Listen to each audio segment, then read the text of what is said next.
Assalamualaikum warahmatullahi wabarakatuh, sahabat Abi Fatih. Pada konten yang lalu, yakni masalah kejatuhan cicak, banyak dari kawan-kawan yang bertanya melalui komentar, kolom komentar.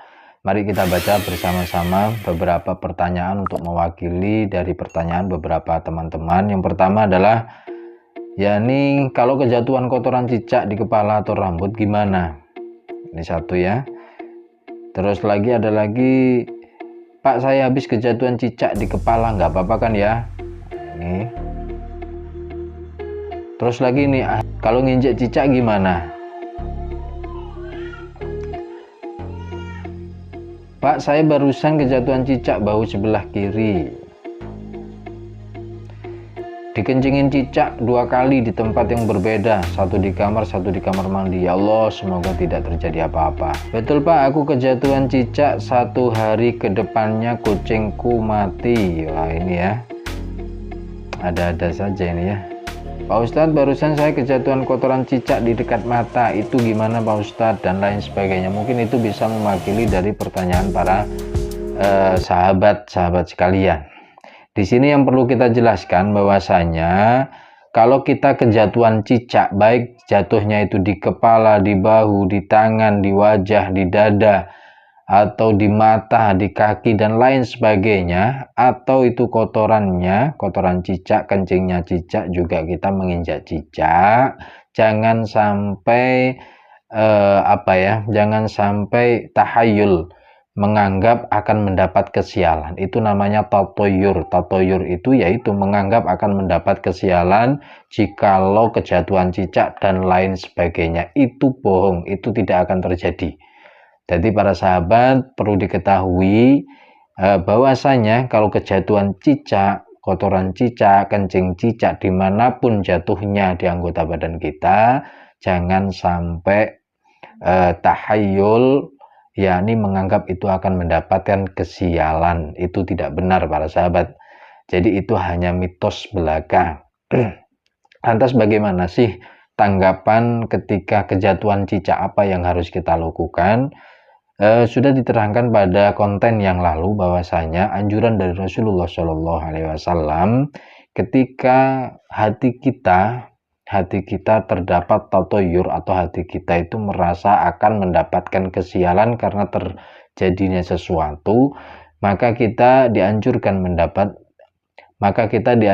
untuk berdoa, Allahumma la ya'ti bil hasanati illa anta wa la yudhibas sayyiati illa anta. Bahkan dalam kitab Marasil miliknya Imam Abu Dawud, di sana disebutkan apabila seseorang mukmin mempunyai perasaan akan mendapat kesialan karena terjadinya sesuatu, hendaklah dia mengucapkan ana abduka masyaallah la quwata illa billah la ya'ti bil hasanati illallah wa la yudhibas sayyiati illallah asyhadu an la ilaha illallah asyhadu annallaha ala kulli syai'in qadir. Saya ulangi, ana abduka masyaallah la quwata illa billah la ya'ti bil hasanati illallah wa la yudhibas sayyiati illallah asyhadu annallaha ala kulli syai'in qadir.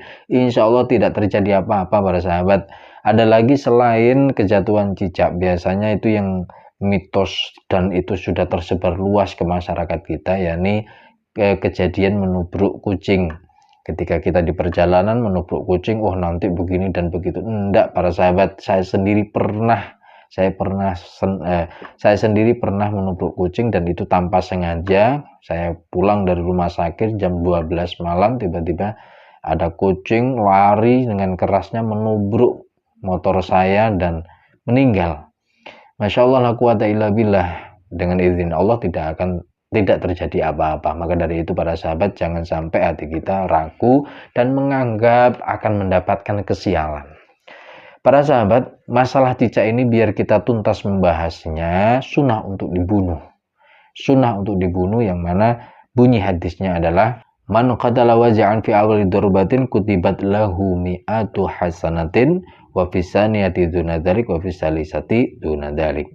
Jadi barang siapa yang membunuh cicak pada awal pukulan maka dihitung baginya 100 kebagusan. Pada pukulan yang kedua maka di bawahnya pahalanya, dan pada pukulan yang ketiga maka pahalanya juga di bawah 100 kebagusan. Para sahabat, kenapa sih cicak ini kok harus dibunuh? Padahal dalam Islam mengajarkan rahmatan lil alamin, kasih sayang bagi semua alam semesta, tidak terkecuali cicak, yakni termasuk makhluknya Allah Subhanahu wa taala. Tapi kenapa cicak ini sunnah dibunuh? Ternyata para sahabat, kami ingin menjelaskan ini masalah pembunuhan cicak atau sunnah membunuh cicak ini melalui segi kesehatan.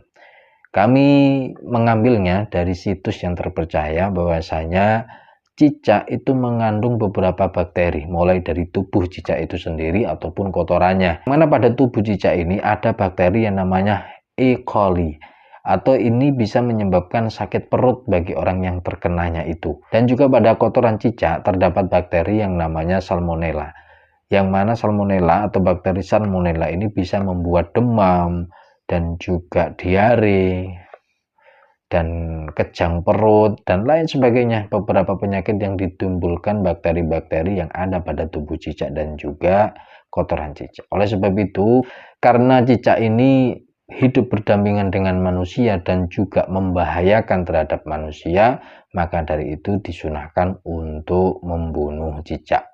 Walaupun Rasulullah SAW menganjurkan membunuh cicak tanpa menimbang masalah kesehatan ini.